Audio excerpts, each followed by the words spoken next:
Parish development model is a strategy that was adopted by government targeting subsistence households and vulnerable groups, giving them ideas to eradicate themselves from poverty. For PDM to be implemented fully, demographic information has to be clear together with household data. A study case of 2 districts of Kaliro and Mukono indicates that many people have not followed the enterprises they were put under and have opted to do other activities with the money. Ignorance about the legal framework by many beneficiaries and the poorest of the poor have not benefited due to lack of requirements. According to the Executive Director of CIFROT, for government to fulfill the intended purpose of PDM, it needs to adopt a human rights-based approach, and in so doing, it has to scrap off the 6% interest that was put on the PDM revolving loan. We want government to embrace what we call a human rights-based approach, specifically to make sure that each and every person, the intended beneficiaries, participate. Because what is happening now, some of the intended beneficiaries are not benefiting in the program. Secondly, it is our request that they scrap the interest on the revolving loan, because the many women we have spoken to cannot afford that interest.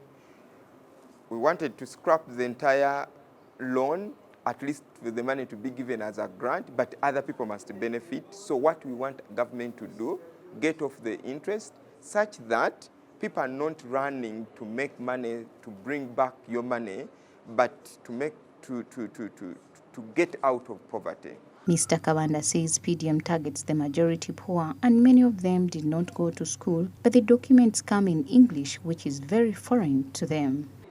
We also are asking government to interpret these documents into local languages such that people can read and understand. And another thing, we want to see a separation between the LC2 political wing and the PDC. What is happening now, there is a confusion between the political LC2 council and the PDC. So it is fueling, favoritism and no checks and balances, and that is not going to take us anywhere. Fred Maxim Balumia, a PDM focal person, indicates that perhaps government did not learn from the past programs and rushed PDM without carrying out baseline data collection, because the PDM guidelines keep changing every now and then, confusing the implementers. As a government, we have not learned from the past. The number of projects which have come into force, but at the end point, they fail to have the impact expected. We first have the first things to be done, we do them last. For example, PDM has been rushed, to be honest. Has been rushed. They would have gained, maybe like the way CIFROT is doing it, the baseline survey, baseline data collection, to assess the fertility, to assess the real condition on ground before implementing. But we were rushed without even a baseline survey. Some of the women beneficiaries of PDM cash have showed their gratitude towards government over the program, but have pleaded for the resource envelope to be increased, as the money which they received did not fully cover the expenses of the enterprises they carried out. These have also complained of language barrier, which makes the process hectic for them.